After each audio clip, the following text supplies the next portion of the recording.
¿por qué seguimos eligiendo lo sonoro 100 años después? Ha sido el gol de Federal, del gran jabón Federal.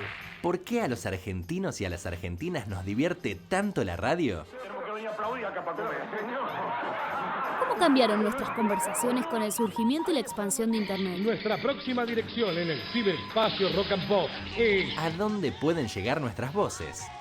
¿Cuántas personas están escuchando? 1 millón y medio, una cosa así, según las últimas mediciones.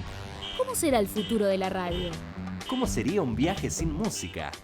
Todas estas preguntas y muchas más las respondemos acá, en el podcast de Talleres de Radio. Una coproducción con Lúdica Sonido y Pelagatos y Radio. Sí, no te desconectes. Quédate en este espacio lleno de nuevos sonidos con las voces de Jime López Constantini, Nico Epstein y Joa Denis.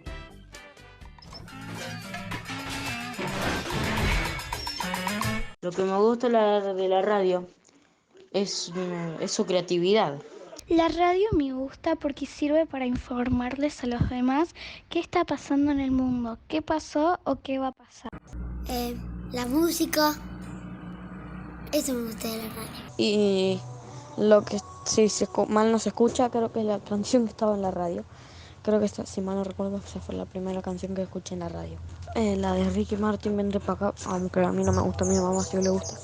Lo que más me gusta de la radio es poder dar mis opiniones frente al micrófono, mis pensamientos y que bueno, esto creo que nos pasaría a todos, ¿no? Que nadie cuestione lo que cada uno piensa. Me gustaría que la radio llegue, no sé, a otros planetas.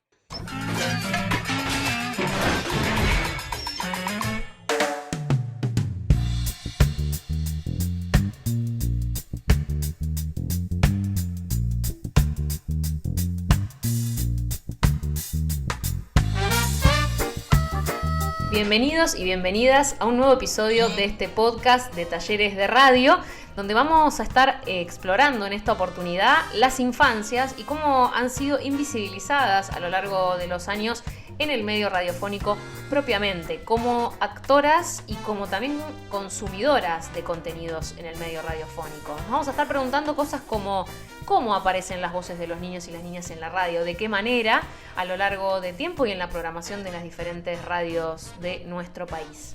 Bien, Jimé, así vamos a traer un poco el derecho de los niños y las niñas a expresar sus opiniones y a ser protagonistas de las producciones que ellos mismos van a consumir como audiencias.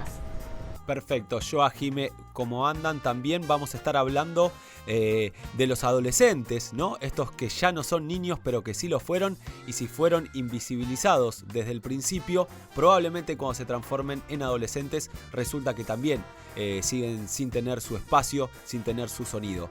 Así que vamos a estar repasando cuál es la concepción de los niños y de los adolescentes en los medios. Si me permiten empezar reflexionando sobre una cuestión, me parece como bastante trascendental pensar en no hay un solo tipo de infancia, ¿no? Hay un montón de diferentes tipos de infancias, hay una heterogeneidad importante de niños y de niñas existentes en nuestro país y además esto tiene que ver con que cada niño, cada niña crece y se desarrolla en ámbitos geográficos, sociales, culturales y familiares muy distintos, ¿no? Y desde ese contexto es que se constituyen como sujetos y en un contexto que les es particular a cada uno y a cada una. Diferentes hábitos, intereses, valores, aspiraciones y demás que van a jugar en todo esto que hablamos de también desde dónde habla un niño y una niña, qué tiene para decir. Me parece que es importante traer a este primer lugar la importancia de los niños como actores sociales que participan de las relaciones humanas y que por ende tienen cosas para decir, cuando en general se los toma como, bueno, en general no se le da tanta importancia, ¿no? Se le pone en un lugar más pasivo de recibir órdenes o reto o elogios, pero como alguien pasivo que no tiene un accionar o algo activo para hacer o decir al respecto, ¿no? Por eso nos parecía importante que en los medios y en la radio propiamente, pensando qué tipo de contenidos hay hoy para infancias, pensemos cómo y qué pueden decir los niños y las niñas en esos espacios. Me parece importante a partir de esto también pensar a los niños como audiencias y también como productores de sentido En este sentido tenemos como trasfondo legal, si se va a decir, la Convención de los Derechos del Niño, que se sanciona en 1989 y que trae también además a colación todos los derechos enumerados, ¿no? de las infancias, que incluyen el derecho a ser protegidos, el derecho a que jueguen, el derecho a ser escuchados y a hacer oír sus voces. Para seguir profundizando en este tema, vamos a escuchar las palabras de Mariana Melgarejo, que es antropóloga, especialista en educación, directora nacional de Sistema de Protección, que es parte de la Secretaría Nacional de Niñez, Adolescencia y Familia. Me llamo Mariana Melgarejo, tengo 50 años y nací en el año 1970, cuando todavía no estaba la Convención Internacional de Derechos del Niño, que fue del año 1989, ni la Ley Nacional, la 26061 de Protección Integral de Derechos de Niños, Niñas y Adolescentes, ese es el nombre completo, que acaba de cumplir 15 años, así que es bastante reciente en términos de ley. Yo nací en una época donde todavía el Estado no reconocía los derechos de los chicos y las chicas como sujetos, ¿no? Que está bueno tenerlo en cuenta. Hace muy poquito que tenemos una ley que lo reconoce y que bueno, tiene que ir en el sentido de ampliar derechos siempre. El programa Jugar es el Programa Nacional de Derecho al Juego que impulsamos desde la Secretaría Nacional de Niñez, Adolescencia y Familia, y tiene que ver con empezar a sensibilizar a los municipios. Concretamente en esta etapa estamos trabajando con municipios, sensibilizar en que el juego tiene que ser una política de Estado, que tiene que ser impulsado y sostenido en espacios para todos los chicos y las chicas, tiene que ser accesible, tiene que estar promovido por los adultos y las adultas de cada territorio. Para esto hay que generar una conciencia colectiva de que el juego es un derecho y que no es un derecho subordinado a otros derechos más importantes. Es un derecho muy importante, tan importante como otros, que requiere sus estrategias específicas, sus recursos específicos y sus políticas específicas. Así que el jugar viene a poner en agenda un derecho que a veces está como subordinado a otros derechos o que está condicionado al tiempo que sobra o hacer un premio cuando uno cumple una tarea, digamos, y entonces, bueno, ahí podés ir a jugar, ¿no? Desde la Convención y desde la Ley Nacional se reconoce que el juego es un derecho para todos los chicos y las chicas, así que el Programa Nacional viene a reconocer este derecho, a plantear acciones específicas y a que cada municipio en el que estamos interviniendo genere una política municipal de reconocimiento a este derecho. El Jugar se lanzó el 28 de mayo, que es el Día Internacional del Derecho al Juego, en plena pandemia. Cuando lo pensamos allá por enero, que parece que fuera otro mundo, todavía no había empezado el aislamiento y la pandemia era como una cosa que pasaba en otro lado, pero de ninguna manera nos imaginábamos que iba a tener este impacto mundial y cambiar la vida de todos y de todas. Así que, así como nos cambió la vida, nos obligó a reformular la idea original del programa Jugar. Y una de las preguntas que nos hacían es: ¿a ustedes les parece en el medio de una pandemia lanzar un programa de juego? Y la verdad es que una de las de las convicciones más fuertes que tuvimos es que era más necesario que nunca promover el derecho al juego en un contexto de aislamiento social, de tener que quedarnos en casa, de no poder tener las actividades cotidianas que teníamos con otros chicos y chicas, digamos, de poder ir a la escuela, al club, a la plaza, en un contexto donde todo eso estaba obturado por la necesidad de cuidarnos y teníamos que quedarnos cada uno en nuestras casas. El derecho al juego se puso como una necesidad muy fuerte y empezamos a trabajar en sensibilizar, que era muy importante jugar en las casas, que los adultos y las adultas, los papás, las mamás, las familias, tenían que promover y generar espacios de juego en las casas, tenían que entender que esto no es, como decíamos antes, un derecho que se subordina a otros, sino que es importante promoverlo, incentivarlo, acompañarlo, darle el espacio específico Y sobre todo en un momento en el que estábamos todos con la sensibilidad a tope. El juego nos ayuda a simbolizar, a bajar los niveles de conflicto, a resolver tensiones, a sobrellevar mejor las crisis. Así que si en algún momento fue importante promover el derecho al juego, fue en esta pandemia que nos obligó a cambiar toda nuestra vida y todas nuestras prácticas. Y para eso generamos guías, porque a todos nos pasa que se nos acaban las ideas para jugar, porque no eran solo los chicos y las chicas los que estaban sensibles, sino que los adultos y las adultas también habíamos visto nuestras vidas alteradas, así que generamos unas guías para jugar en casa que están disponibles por vía digital y que también hemos difundido en parte en los cuadernillos del programa Seguimos Educando, para acercar ideas muy sencillas para jugar en casa, que requirieran pocos recursos, que no tuvieran necesariamente que ver con la conectividad, porque sabemos que esto tampoco fue tan sencillo en las casas. Entonces, había un montón de propuestas de juegos bastante sencillas para chicos de distintas edades, que aparte de estar disponibles por vía WhatsApp, que era una de las formas por las que la pudimos enviar a todas las provincias del país, estaban también en parte en los cuadernillos del programa Seguimos Educando, que llegaron impresos a cada rincón del país.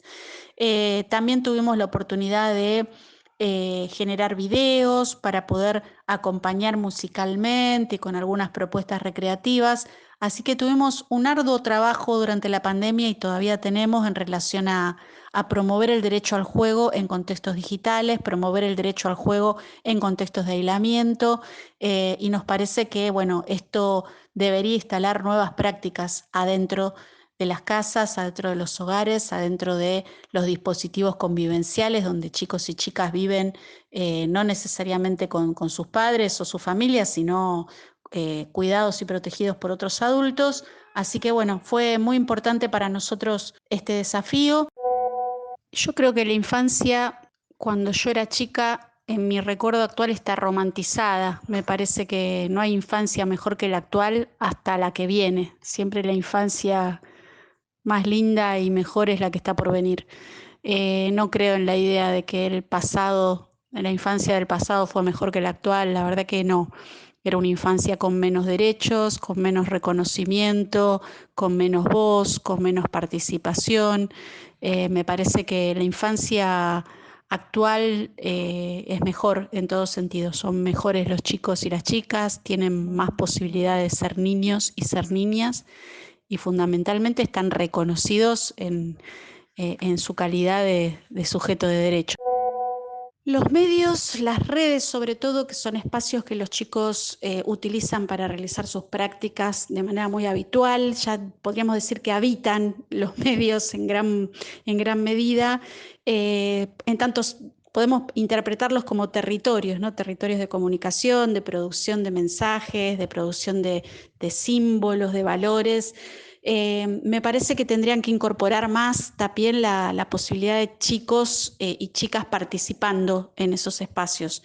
Una de las propuestas que se podría hacer tanto a las redes, que son lugares donde los chicos y las chicas ya participan, pero que tengan más contextos de interacción y de producción, ¿no? Y no en términos de focus group, para escuchar qué quieren y poder vendérselos mejor, sino realmente para comprenderlos en términos del derecho a ser oído y del derecho a participar, de ser parte de lo que los convoca, de poder contarnos qué quieren, qué les gusta, qué necesitan, y promover derechos desde un lugar también de escucha y de participación de chicos y de chicas. Me parece que eso sí le está faltando un poco por lo menos a las propuestas y a las ofertas que hay de medios de comunicación masiva y de redes sociales. Las redes sociales han sido tomadas por los chicos y chicas, pero en las propuestas masivas todavía me parece que no hay tanta convocatoria a participar.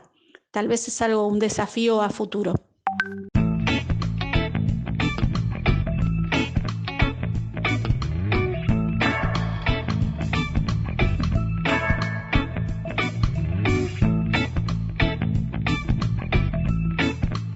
escuchábamos así a Mariana Melgarejo reflexionar sobre, entre otras varias cuestiones, a los niños y a las niñas como sujetos de derecho y también pensar esta particularidad de la importancia del juego. Los niños y las niñas aprenden del mundo a partir de ese juego y por eso, además de hablar del programa Jugar, pensamos en otras experiencias donde también el juego tiene ese lugar tan importante, mezclado con la radio. Todo eso produce un gran combo que, por ejemplo, puede haber sido algo que muchos y muchas conocen o les debe sonar, que es Radio Panda, una radio que tuvo varios años de aire y donde justamente las infancias y adolescencias eran protagonistas de ese medio, ¿no? Desde la emisión hasta en la escucha. El compañero Nico acá tiene algo para compartirnos al respecto de esto.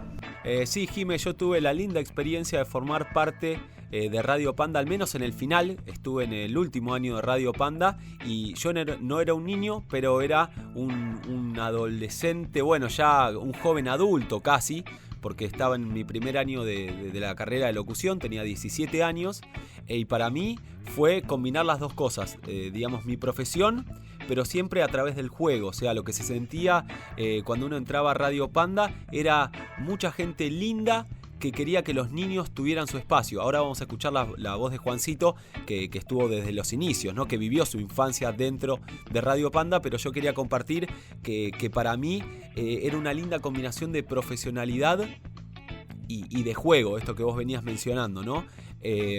También nos dio la posibilidad, en mi caso, de hacer las primeras entrevistas a bandas grandes. Ahí entrevisté a Árbol, que era la primera vez que yo podía hablar con un músico que quizá había visto en la tele. Todavía no iba tanto a recitales, pero sí los conocía.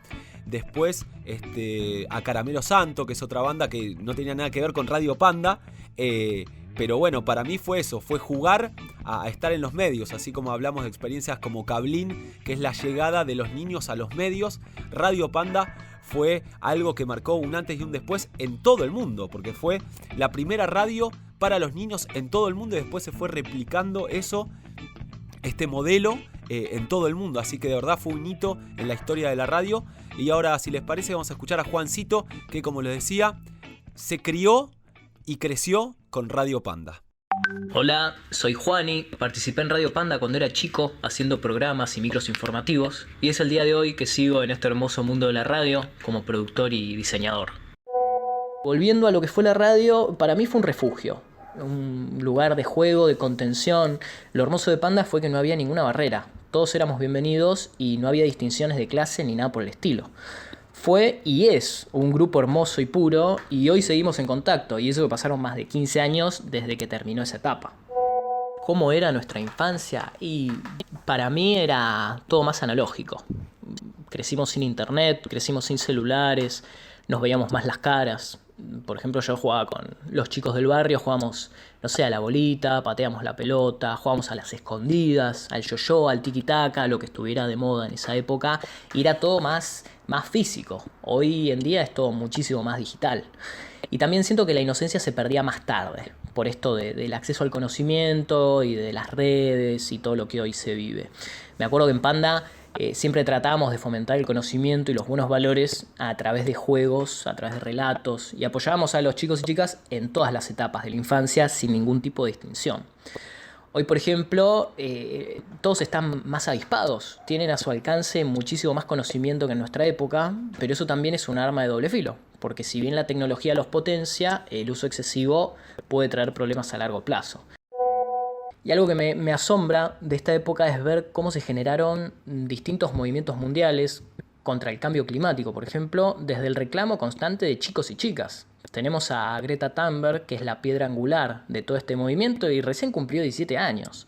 Así que tengo fe de que cada año que pase vamos a nutrirnos con todos estos valores impulsados por chicos y chicas. Hoy los veo más conectados con lo esencial y las voces se escuchan cada vez más porque se van sumando nuevas formas de visibilizar los reclamos y todas estas necesidades que tenemos para tratar de mejorar el futuro que nos espera.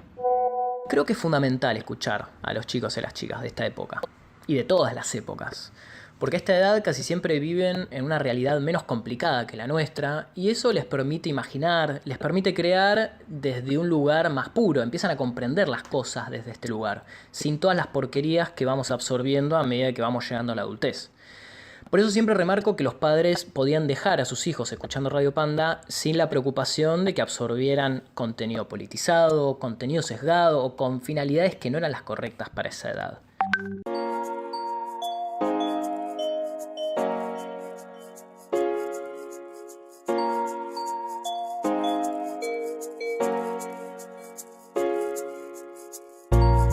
Seguimos en el podcast de Talleres de Radio, estábamos escuchando el testimonio de Juancito, que fue parte protagonista de esta experiencia que fue Radio Panda. Y Nico, aprovecho, te pregunto un poco cómo ves vos ese vínculo que se dio en esta radio entre quienes hacían los programas, ¿no? Quienes estaban ahí del lado del estudio, digamos, y las audiencias de Radio Panda. ¿Cómo era esa interacción?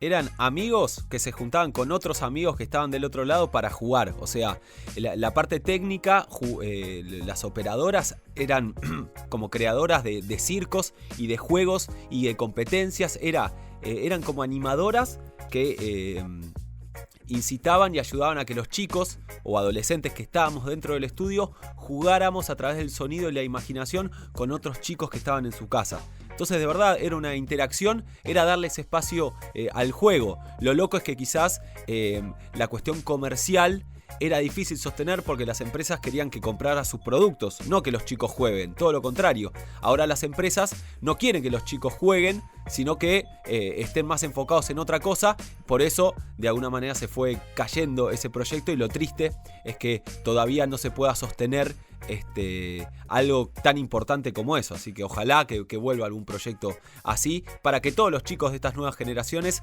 puedan tener esa experiencia. ¿No, Joa?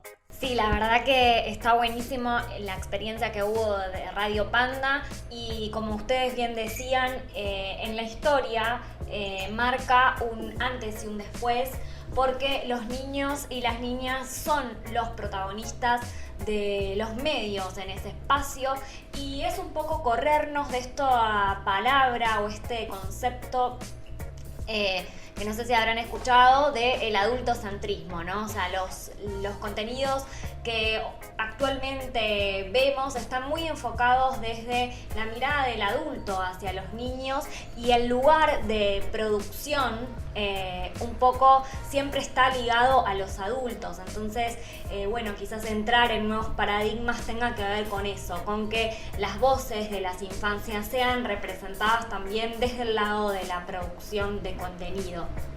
Para comentar un poquito o hacer un poco de historia de otras experiencias, les cuento que si bien las producciones audiovisuales son las que priman para los contenidos en las infancias y la radio ha quedado un poco relegada como oferta a este grupo etario, si podemos decir, hay cositas que se están produciendo, cositas que están sucediendo y sobre todo la pandemia vino a revalorizar el lugar de las infancias, ¿no? Las escuelas siempre han sido un lugar en el cual la experiencia radiofónica ha tenido un lugar importante y en este contexto se revalorizó, se dio una vuelta de tuerca. Aquellas personas que no tenían acceso a la conectividad estuvieron todo el año conectados bajo el programa Seguimos Educando o Continuamos Educando a través de Radio Nacional, donde se han transmitido y dado clases por ese medio. Y un poquito más pensando en lo online, hay algunas experiencias como Radio UPA, que es una radio online que tiene 24 horas contenido para las primeras infancias. En 2016 la editorial Chirimbote también apostó por lo sonoro con su serie Antiprincesas y Antihéroes. En la actualidad está casi estrenándose un podcast que se llama Mate Cocido, de entretenimiento y educación, dedicado exclusivamente a las infancias y justamente tienen esta visión de recuperar las voces de los chicos y las chicas. Con ellos y ellas estuvimos hablando. Mate Cocido es un podcast de entretenimiento y educación dedicado a las infancias. Actualmente tenemos 3 programas, uno llamado Mujeres Históricas, en el que contamos las historias de mujeres que cambiaron el mundo de alguna manera. Otro que se llama Un Viaje A, que es sobre viajes, culturas, países. Y el último programa que tenemos es sobre la ESI, es decir, Educación Sexual Integral para las infancias. La mayoría de los contenidos infantiles, como ya se sabe, es producida por grandes empresas extranjeras y generalmente con fines de lucro. Si bien la producción local existe, es más acotada y no siempre tiene fines educativos. En Mate Cocido justamente buscamos que tanto el entretenimiento como la educación vengan de la mano, porque en los medios digitales la oferta infantil es bastante abundante, pero el contenido radiofónico para las infancias es muy escaso. Mate Cocido intenta hacer un aporte a esto. Nuestro podcast no solo ofrece una perspectiva educativa, sino que incluye las voces de las niñas con sus diferentes y particulares miradas. Creemos que es muy importante que las infancias estén en los medios porque consideramos fundamental que las niñas sean entendidas como sujetos de derechos y que puedan sentirse escuchadas y cuenten con un espacio donde puedan expresar su opinión y su visión del mundo. La radio es el medio que nos permite desarrollar y estimular la imaginación de las niñas. Es por eso que para nosotros este soporte tiene que ser revalorizado desde la primera infancia. Escuchábamos, para ir cerrando, a las compañeras de Mate Cocido, esta experiencia radiofónica en formato de podcast dedicada exclusivamente a las infancias, y esta importancia, y la volvemos a remarcar, de traer la imaginación a primer plano, algo que ya venimos hablando en otros episodios de este podcast, donde hablamos de que la radio es una gran vía para liberar esa imaginación, ¿no? Donde dejemos de apoyarnos tanto en los recursos audiovisuales y podamos liberar eso que las infancias tienen tan aceitado, que es imaginar y jugar con eso y tratar de continuar fomentándolo. Hablamos de los niños y las niñas como sujetos de derecho, hablamos de la importancia también de jugar con Mariana, y además de comentar la invisibilización de las infancias y de los pocos contenidos que en general se encuentran, también rescatamos experiencias, ¿no? Tanto pasadas como de la actualidad, que sí está bueno traer y comentar porque existieron y se siguen pensando dentro de todo contenidos pensados para las infancias y desde las infancias. Una de ellas fue Radio Panda, como nos contó Nico, y también Juancito como su testimonio, uno de los protagonistas de esa experiencia. Así que un poco trayendo todo esto es que pensamos que estos 100 años de radiofonía que estamos celebrando se han atravesado obviamente diferentes también concepciones de infancias, y desde nuestros espacios de talleres de radio y los proyectos con los que también siempre articulamos, buscamos trabajar y seguir trabajando muy fuertemente la revalorización de las voces de los niños y de las niñas de nuestra sociedad. Tal cual, Jime, y para ir cerrando por mi parte, quedarnos pensando un poco con la idea de que si los chicos y la imaginación de los chicos no tienen espacio en los medios, quizás sea también porque los grandes no nos damos esos espacios. Entonces estaría bueno como dejar que nuestros niños interiores, nuestra imaginación, tenga y vuelva a retomar su lugar en los diferentes medios, para que de alguna manera mantengamos también nuestra actividad lúdica, ¿no? El ser humano lo necesita, sea grande o chico, simplemente hay que recordarlo. Y refuerzo una cosita más, Nico, con eso, que es justamente lo lúdico y el juego como derecho, porque los niños y las niñas son sujetos de derecho, y y me parece importante que esto lo traiga a la agenda mediática como importante. Son sujetos de derechos, y uno de esos derechos a proteger es el derecho al juego y a ser escuchados. Bien, entonces con todo esto nos vamos despidiendo, y sin más los vamos a dejar con lo que se viene para el próximo capítulo, que vamos a estar hablando de las mujeres invisibilizadas, no solo en la radio, sino a lo largo de la historia, en la música y otras yerbas, ¿no? Nos vemos la próxima. Nos encontramos en un próximo episodio de este podcast de Talleres de Radio. A veces los niños tenemos diferentes pensamientos que los adultos y también necesitamos informarles. Pero a veces no nos escuchan, entonces está bueno que los niños también tengan la radio. A los adultos y a las adultas que nos escuchan por la radio, les diría que cuiden a los menores y que les presten atención y que no cometan errores. Que dejen de pelear, de discutir, tanto en política, en todos lados, ¿no? Donde haya discusión, que dejen de discutir y que busquen todos una idea positiva, ¿no? Cosa que no se inicie un problema o discusión.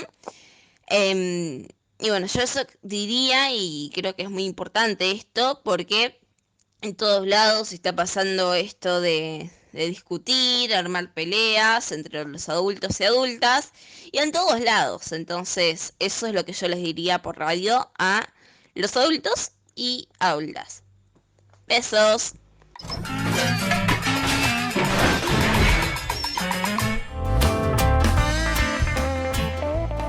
Entérate todas las novedades de nuestros próximos cursos y actividades. Somos @talleres de radio en Instagram y Facebook. O ingresa a nuestra web www.talleresderadio.com.ar. Locución: Barbie Perrone y Juan Strasnoy Peire.